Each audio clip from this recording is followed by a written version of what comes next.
হুদাহুদি কেবলেই সামান্য সামান্য এই জিলাফি বিরিয়ানি খিচুড়ির একটা পোটলার মধ্যে এত বড় রসুলকে এতটুকুর মধ্যেই সীমাবদ্ধ করে দিছে অনেক মানুষ। আহা, আফসুস, আমার খুব আফসুস লাগে। হায় রে মুসলমান, এত বড় রসুল যিনি শ্রেষ্ঠতম, তাকে কদ্দুর মূল্যায়ন করলেন, কি মূল্যায়ন করলেন, কি চিনলাম। তিনি বুঝিয়েই আমি আর তুমি 10 মিনিটের একটা অনুষ্ঠান করলে এরপরে সবাই একটা একটা জিলাফি দিলে নবী সাল্লাল্লাহু আলাইহি ওয়াসাল্লামের হক আদায় হয়ে গেল। 23 বছরের হক আদায় হয়ে গেছে, তায়েফের রক্তের হক আদায় হয়ে গেছে, উহুদের দান দান শহীদ করা রক্তের হক আদায় হয়ে গেছে। পেটে যে পাথর বাঁধলেন ক্ষুধার কষ্টে, এই হক আদায় হয়ে গেছে বিরিয়ানির ডেকসি দিয়া। বলেন ইনসাফ করে বলেন, বিবেক কি বলে, ইনসাফ কি বলে? এত বড় শ্রেষ্ঠতম রসূল মহান আল্লাহ পাক আমাদেরকে দিলেন এই এতটুকুর জন্য। মাঝে মাঝে আমরা ওনার নামে জিলাফি খাবো, বিরিয়ানি খাবো, খিচুড়ি খাবো, এতটুকুই। আফসুসের ব্যাপার। নিজের জীবনের সব কিছু চলবে মন মতো, আর মাঝে মাঝে জিলাফি খাবো, বিরিয়ানি খাবো, খিচুড়ি খাবো রসুলের নাম দিয়া। এ কেমন ইনসাফ, এ কেমন ইনসাফ বাবা? এজন্য ইনসাফের সাথে ভাবেন, বিবেক দিয়ে কল্পনা করেন রাসূলুল্লাহ সাল্লাল্লাহু আলাইহি ওয়াসাল্লামের সামনে কিভাবে দাঁড়াইবেন। জীবনভর যারা বিড়ি সিগারেট খান, চাচা কেমনে দাঁড়াইবেন নবীর সামনে? নবীজি সাল্লাল্লাহু আলাইহি ওয়াসাল্লাম তো জিজ্ঞেস করবে, উম্মত তুমি জানো না আমি সামান্য দুর্গন্ধ কোনোদিন পছন্দ করি না, একটু ঘামের দুর্গন্ধ আমার কষ্ট হইতো। রাসূলুল্লাহ সাল্লাল্লাহু আলাইহি ওয়াসাল্লাম বলছে দুনিয়াতে 3টা জিনিস আমার সবচেয়ে প্রিয়, এর মধ্যে 1 নাম্বার হলো আত্তিব, সুগন্ধি, সুগন্ধি। 2 নাম্বার আমার বিবিরা, 3 নাম্বার নামাজ। 1 নাম্বার হলো আতর, সুগন্ধি, 1 নাম্বার। আহাব্বুল আশিয়া ইলাইয়া সালাসা, 1 নাম্বার হলো আতর, সুগন্ধি। সামান্য ঘামের গন্ধ লাগছে একদিন, জুমার নামাজের দিন বয়ান করতেছে, তো রাসূলুল্লাহ সাল্লাল্লাহু আলাইহি ওয়াসাল্লাম বলছে গুসলুল জুমআতি ওয়াজিবুন আলা কুল্লি মুহতালিম। হাদিস, আল্লাহর নবী সাল্লাল্লাহু আলাইহি ওয়াসাল্লাম বলছে জুমার নামাজ পড়া প্রত্যেকটা বালেগ, তোমাদের প্রত্যেকের জন্য। তার ওই যে ঘামের গন্ধে কষ্ট পাইছে একটু, তাহলে চিন্তা করে দেখেন, সেই প্রিয় রসুলের সামনে, সেই চির সুগন্ধিময় নবীর সামনে, হায় রে মুসলমান, এত দুর্গন্ধওয়ালা এই বিড়িওয়ালা মুখ লইয়া কেমনে দাঁড়াইবে? বিড়ি সিগারেট খায় যারা, আমি তো প্রায় বলি ভাবি, তাদের বিবি, এই স্বামী এই বিবির জন্য জীবনের সবচেয়ে বড় অভিশাপ। এই বেটির জীবনের সবচেয়ে বড় অভিশাপ যে তার এই স্বামী, যে বেচারি জীবন বছরের পর বছর এই দুর্গন্ধ সহ্য করে যাইতেছে। কি করবে বেচারি, নিরুপায়। তারে বিয়া দিছে বাপে, এই বিবেকহীন। হ্যাঁ হ্যাঁ, আপনি রাগ হইলেন না, রাগ হইলে জিদ করে বিড়িখানা ছেড়ে দেন। যা বেটা হুজুর, এমন হুজুর বেটা এত বড় কথা করি, যা খাইলাম না বেটা, এরম একটা সেত ওঠে নিসান, এরম একটা সেত যদি ওঠে, একটা জিদ যদি ওঠে, তাহলে আমি কামিয়াব, আমনেও কামিয়াব, আমনেও লাভবান, আমিও লাভবান। আমি তো চাই একটা সেত ওঠক শরীরটার মধ্যে। আল্লাহ আমাদেরকে মাফ করে দেন। এজন্য রাসূলুল্লাহ সাল্লাল্লাহু আলাইহি ওয়াসাল্লামের 23 বছরের এক একটা মিনিট সেকেন্ড বন্ধু বড় কষ্টে গড়া, যত্নে গড়া। কি পরিমাণ চোখের পানি ফেলছেন ঠিক। এশার নামাজের পরে দাঁড়াইছেন ফজরের আজানের আগ পর্যন্ত সারা রাত আল্লাহর কসম এক দাঁড়ানোতে কানছেন। হাত্তা তাওয়াররামাত কাদামাহু, দুইটা পাও ফুলে ফুলে গেছে।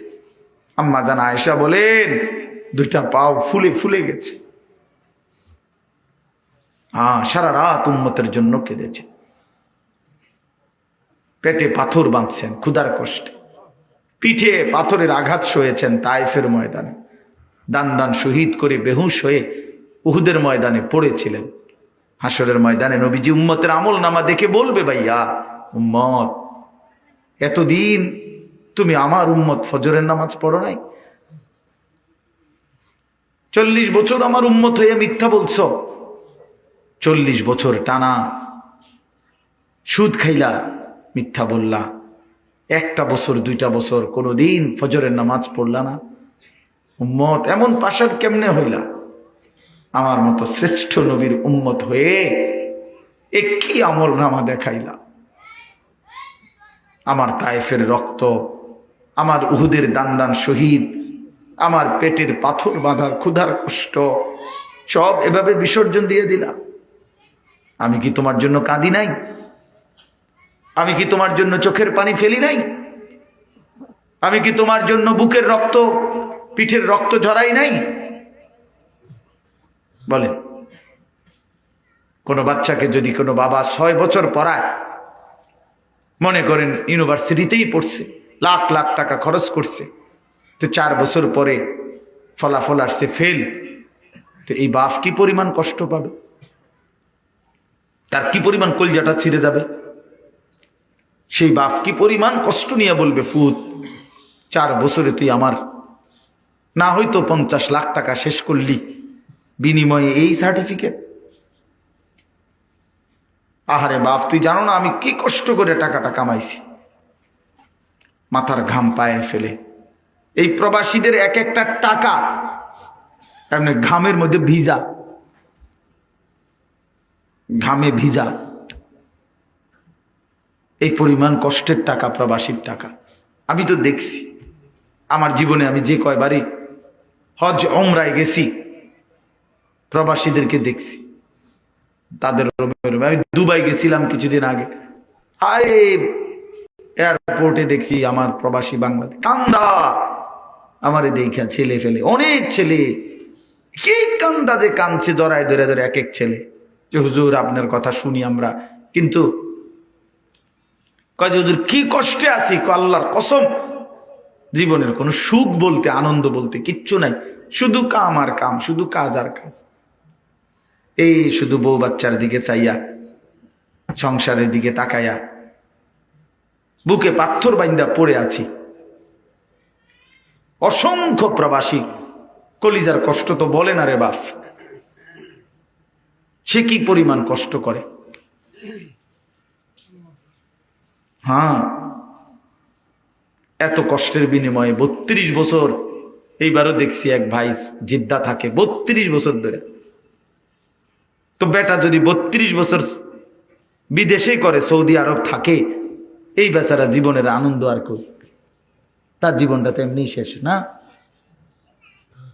তাহলে 32 বছর জীবনের সুখ আনন্দ বিসর্জন দিয়ে যে মানুষটা সংসারের জন্য এত কিছু করলো, সে যদি আয়সা দেখে তার ছেলেটা 1 ওয়াক্ত নামাজ পড়ে না, মেয়েটা পর্দা করে না, বউ পর্দা করে না, বাজারে মার্কেটে ঘোরে, ছেলেটা সারা রাত মোবাইলে উলঙ্গ ছবি দেখে, গেমস খেলে, আমার বাপ, এর চাইতে বড় জুলুম, বেইনসাফি আর কিছু হইতে পারে না। এটা অনেক বড় অন্যায়। তোমরা ছেলেরা যারা আছো, ভাই বোন, কোন মা বোন যদি প্রবাসীর স্ত্রী মেয়ে শুনে থাকেন আমার কথা, তারাও ভাইবেন, আপনার স্বামী, আপনি যে পরিমাণ বেপরদিগি করেন, আপনি মনে করতেছেন আপনি ধনির দুলালি, না, আপনার স্বামীর এক একটা টাকা প্রবাস থেকে যা পাঠায়, এটা ঘামে ভিজা ভিজা, এটার পিছনে 14 ঘন্টা ডিউটি, 12 ঘন্টা ডিউটি, 16 ঘন্টা ডিউটি করে, 16 ঘন্টা 12 ঘন্টা ডিউটি করে। আমরার মতোই কিছু ফাঁকিবাজি ডিউটি, আমাদের দেশের মতো একটা সেকেন্ডে এদিক সেদিক হলে গারামা, মানে জরিমানা। এই জন্য ভাই আমার, বন্ধু আমার, মনের আবেগে এই কথাগুলো বলে ফেললাম লম্বা করে। বলতেছিলাম এই কথাটা যে কোরআন এবং আমাদের প্রিয় নবী সাল্লাল্লাহু আলাইহি সাল্লাম জীবনের কোনো কিছু বলা থেকে বাদ দেন নাই, সব বলেছেন। আমাদের একটা সুন্দর ধর্ম, আমাদের একজন মহান আল্লাহ, আমাদের একজন শ্রেষ্ঠতম রাসূল, আমাদের একটা শ্রেষ্ঠ কিতাব, এত সৌন্দর্যময় চারটি নিয়ামত আমাদের কাছে থাকতে আমরা যদি নষ্ট হয়ে যাই, পথহারা হয়ে যাই, এটা আফসোস। আফসোস। আমাদের আল্লাহ তিনি সর্বশ্রেষ্ঠ, আমাদের নবী মুহাম্মদ সাল্লাল্লাহু আলাইহি সাল্লাম তিনি সর্বশ্রেষ্ঠ, আমাদের কিতাব কোরআন এটাও সর্বশ্রেষ্ঠ, আমাদের ধর্ম ইসলাম এটাও সর্বশ্রেষ্ঠ। তাহলে যার কাছে এই চারটি সর্বশ্রেষ্ঠ নিয়ামত যার কাছে আছে, সে চরিত্রহীন হবে কেন? প্রিয় ভাই বলো না, বাপ বলেন কিসের অভাবে 4 দোকানে আড্ডা দিয়া জীবন শেষ করে দিলেন? কি বুঝেন নাই? 60 বছরও আল্লাহ চেনেন নাই, 50 বছরেও মালিক চেনেন নাই, 50 বছরেও রাসূলের কদর বুঝেন নাই, আখিরাতের কথা মনে পড়ে নাই। 60 বছরও নাচ গান, টেলিভিশন, চা দোকানে বসে বসে দেখেন, বিড়ি সিগারেট খান, কথায় কথায় গালি দেন। 50 বছর পর এসে সুদ খান, কিস্তি লন, আরে নাফরমান হারামখোর, ফিরবা কোন দিন? ফিরবা কোন দিন? মরবা কোন দিন? কবরে যাইবা কোন দিন? বাপ, এই বাপ বলো না, বাপ তুমি ফিরবা কোন দিন? বাপ 60 বছরও সময় হয় নাই, 50 বছরও সময় হয় নাই। বলো ছেলেরা, বাবা, এই ছেলেরা, তোমরা যারা একটা বছর কোনোদিন ফজরের নামাজ পড়ো নাই, আর কতদিন পরে তোমার সময় হবে? বাপ বলো, আমার সন্তানরা বলো, আমার ছেলেরা বলো, আমার নওজোয়ান সাথী বলো, তুমি আমার সন্তান বলো। ভাই, আমার বড় সন্তানের বয়স 16 বছর। আমি সেদিন মনে পড়ছে আমার ছেলে, আমার মেয়ে 15 বছর শেষ। আমারে ওই দিন একজনে বলছে, আর হুজুর আমার এরপরে মনে হয়েছে যে আমার জি, আরে কি কয়, আমার ছেলের বয়স বলে 13 শেষ, বড় ছেলের। আমার এটা আমি জানতাম না, মানে আমার কাছে মনে হয়েছে আমি ঈদে ফোলাই না, অথচ আমার জিফুত বড় হয়ে গেছে।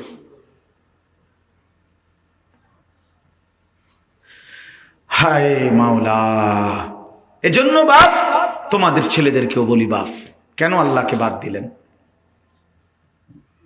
কেন আল্লাহর নাফরমানি করছো? তোমরা যারা এশার নামাজ পড়ো নাই আজকে, কেন পড়লাম?